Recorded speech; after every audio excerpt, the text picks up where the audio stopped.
আসসালামু আলাইকুম, কেমন আছেন সবাই? আশা করি সকলে ভালো আছেন। মাইক্রোসফট ওয়ার্ড 2013 ভার্সনের আজকে 21তম ভিডিওতে আমরা আলোচনা করব হচ্ছে প্রিন্ট অপশনটা নিয়ে। সো স্বাগতম সকলকে। আর একটা কথা বলি, এই ইতিমধ্যে আমার চ্যানেলটা যারা সাবস্ক্রাইব করেছেন তাদেরকে ধন্যবাদ। আর ইতিমধ্যে এখনও যারা সাবস্ক্রাইব করেনি তারা অবশ্যই সাবস্ক্রাইব করে নেবেন, কারণ আমি আপনাদের জন্য গুরুত্বপূর্ণ টপিক্সের ভিডিও নিয়ে আসতে যাচ্ছি। সো সকল আপডেট আগে পাওয়ার জন্য আপনারা অবশ্যই সাবস্ক্রাইব করবেন। আর সাবস্ক্রাইব করাটা মানে হচ্ছে আমাকে একটু ভালোবাসা দেওয়া। সো আমি আশা করব আপনারা এই ভালোবাসাটাকে আমাকে দিবেন। সো গত পর্বে আমি যেটা বলেছিলাম সেটা হচ্ছে প্রিন্ট নিয়ে আলোচনা করব আজকে।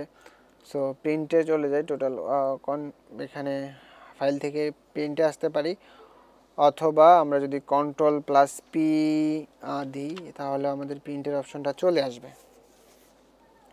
ঠিক আছে, Ctrl+P যদি দিই তাহলে প্রিন্টের অপশনটা চলে আসবে। তো প্রিন্ট আমাদের এখানে কোনো প্রিন্টার কানেক্ট নেই, সো এখানে এটা নিয়ে আলোচনা করলাম না। এখানে প্রিন্টার যদি কানেক্টেড থাকে এখানে দেখাবে, এখানে জাস্ট উইন্ডোজের মধ্যে যেই সিস্টেমটা দেওয়া আছে সিস্টেমটা কানেক্টেড দেখাচ্ছে, আর সেটা কোনো বিষয় না। এরপরে হচ্ছে যেমন এখানে প্রিন্টের আপনি প্রথমে যেটা দেখবেন যেখানে হচ্ছে প্রিন্ট প্রিভিউ, মানে আপনার কাগজটা বের হওয়ার পরে যেরকম দেখা যাবে সেটা হচ্ছে এখানে দেখা যাবে। এটা হচ্ছে প্রথম পেজ, দেন স্ক্রল করলে দ্বিতীয় পেজটা শো হবে, অথবা এখান থেকে আপনি লেফট রাইট অ্যারো বাটনে ক্লিক করে আপনি আপনার পেজটা দেখতে পারেন। যেমন এখানে মাইনাস আছে 52%, তো এখানে 100% করে দিলে মানে আপনার দেখাটা আরও সুন্দর দেখতে পাবেন। পেজটা কীরকম আসবে বা কতটুকু জুম ইন জুম আউট করে আপনারা এখানে দেখতেই পারেন। তো এখানে একটু আরও কমাই দিয়ে দুইটা একসাথে দেখা যাচ্ছে। এই হচ্ছে বিষয় প্রিভিউটা, এখানে দেখবেন। এরপরে যেটা হচ্ছে যে সেটিং, যে পেজ সেটিং, এই যে প্রিন্ট অল পেজ। তো এখানে যদি প্রিন্ট অল পেজ দিয়ে রাখেন তাহলে এখানে অল মানে যতগুলো পেজ থাকবে আমাদের মাইক্রোসফট ওয়ার্ড ডকুমেন্টের এই ফাইলে সবগুলো প্রিন্ট হতে থাকবে। আবার যদি প্রিন্ট কাস্টম কারেন্ট পেজ দেন তাহলে আমাদের 1 নাম্বার পেজটা হবে, প্রিন্ট হবে। 1 নাম্বার পেজটাই প্রিন্ট হবে, আর কোনো কিছু প্রিন্ট হবে না।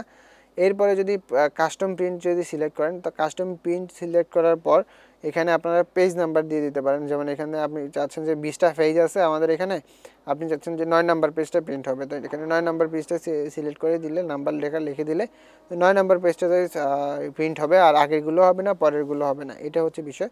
তো আমরা সবসময় অলই রাখি, কারণ আমরা প্রিন্ট করলে সবসময় অল করেই প্রিন্ট করি। বা যদি আপনাদের দরকার হয় যেভাবে ইচ্ছা সেভাবে প্রিন্ট করতে পারেন। এরপরে হচ্ছে কালেক্টেড বিষয়টা হচ্ছে কি, যেমন এখানে কিছু নাম্বার দেওয়া আছে। যেমন প্রথমে হচ্ছে 1 2 3 1 2 3 1 2 3, এরপরে হচ্ছে 1 1 1 2 2 2 3 3 3, দুইটা অপশন আছে। যেমন আমরা যদি প্রথম অপশনটা হচ্ছে এরকম, প্রথম অপশনটা যদি দিয়ে রাখি তাহলে 1 2 3 4 5 6 7 8 9 10 যতগুলো থাকবে একটা একটা করে প্রিন্ট করতে থাকবে। আর যদি আমরা দ্বিতীয় অপশনটা সিলেক্ট করি তাহলে আমাদের প্রথম পেজটা 3টা হবে, দ্বিতীয় পেজটা 3টা হবে, চতুর্থ পেজটা 3টা হবে, এইভাবে হতে থাকবে না। মানে আমাদের যতগুলো পেজ আছে ততগুলো পেজ ততবার করে হবে। তারপরে হচ্ছে ওরিয়েন্টেশনের মধ্যে যেমন এই যে পোর্ট্রেট বা লেন্থ স্টেজ আছে, যেমন এখানে এটা হচ্ছে পাশাপাশি। আমাদের এটা পাশাপাশি করলে এরকম দেখাবে, ঠিক আছে? পাশাপাশি করলে এরকম দেখাবে, আর লম্বালম্বি করলে এরকম দেখাবে। তো আমাদের লম্বালম্বি হবে, এটা সিবিটা লম্বালম্বি হয়। এবং এরপরে যেমন এখানে সাইজ আছে, যেমন এখানে লেটার সাইজ আছে, A4 সাইজ আছে। সিবি সবসময় A4 সাইজে হয়, প্রিন্ট হয়। অ্যান্ড দেন আছে হচ্ছে মার্জিন। এখান থেকে মার্জিনটা আপনারা কমায় বাড়ায় নিতে পারেন। আবার কাস্টমে গিয়ে আপনারা কাস্টম মার্জিন দিতে পারেন, যে এখান থেকে মার্জিনের অপশন আছে, কাস্টম মার্জিন দিতে পারেন। এরপরে হচ্ছে পেজ স্টেট, এখানে যদি এটা সিলেক্ট করা থাকে তাহলে এক পেজে একটা প্রিন্ট হবে, যদি এটা দুইটা সিলেক্ট থাকে তাহলে দুইটা পেজ একই সাথে প্রিন্ট হবে। এরকম যেমন দুইটা পেজ পাশাপাশি দেখা যাচ্ছে, এরকম একসাথে প্রিন্ট হয়ে যাবে একই কাগজে। সো এটা রাখবেন, এটাই ঠিক আছে। এরপরে আছে হচ্ছে পেজ সেটআপের মধ্যে গেলে ওই আগের বিষয়গুলো, যেমন মার্জিন, তারপর হচ্ছে কোনভাবে করতে যাচ্ছেন, লম্বা না খাড়ি,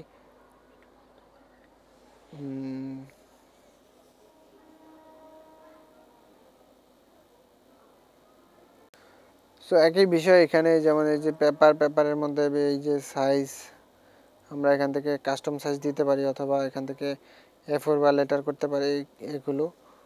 দেন এখান থেকে লেআউট, পেজের লেআউটগুলো কীরকম হবে না হবে এইসব বিষয়গুলো আপনারা দিতে পারেন। এখানে পেপারের মধ্যে আরেকটা আছে প্রিন্ট অপশন। প্রিন্ট অপশনে গেলে এখানে আরও জিনিস আছে। এখানে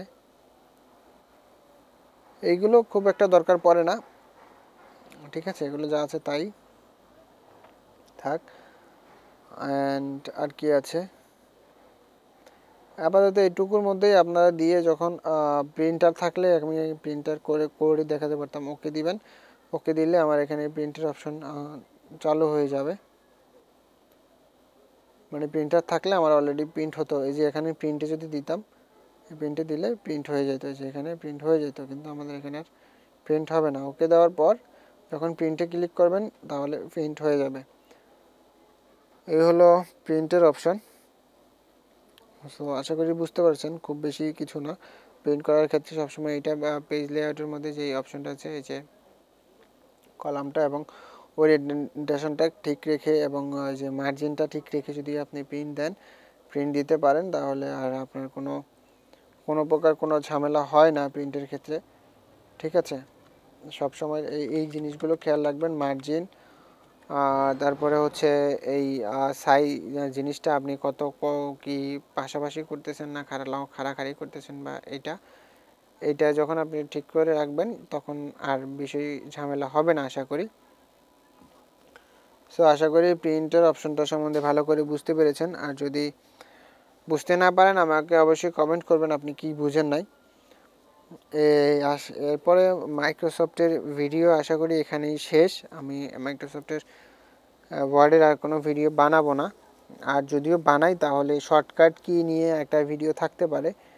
সো ফন্ট মানে হ্যাঁ, ফন্ট চেঞ্জ করার জন্য বাংলা ফন্ট কীভাবে এক ক্লিকে নিয়ে আসবেন, বা ইংলিশ ফন্ট কীভাবে নিয়ে আসবেন, এইসব বিষয়গুলো এক ক্লিকে কীভাবে আনবেন, বা বিভিন্ন ধরনের আরও কিছু শর্টকাট টুল আছে, সেসব বিষয়গুলো নিয়ে আমি পরবর্তীতে একটা ভিডিও বানাবো। তো মনে ধরে নিতে পারেন এটাই বা মাইক্রোসফটের জন্য শেষ ভিডিও, লাস্ট ভিডিও। এরপরে আর ভিডিও হবে না। আর যেটা হবে সেটা হচ্ছে একেবারেই অ্যাডভান্স টুলের জন্য, সেটা কাজের জন্য আর না। এই সফটওয়্যারের ব্যবহার এখানেই আপাতত শেষ। সো আশা করি আপনাদের এই সিরিজটা ভালো লেগেছে। আর যদি ভালো লেগে থাকে অবশ্যই লাইক, কমেন্ট, শেয়ার, সাবস্ক্রাইব অবশ্যই করবেন।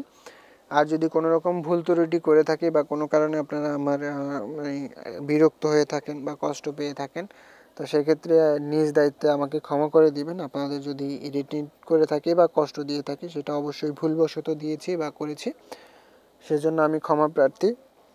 এবং যদি ভালো লাগে তো অবশ্যই কমেন্ট করবেন যে কোন বিষয়টা আমার কাছ থেকে আপনারা জানতে চান নেক্সটে। সো ততক্ষণ পর্যন্ত ভালো থাকবেন, সুস্থ থাকবেন, আর আমার জন্য দোয়া করবেন। আল্লাহ হাফেজ।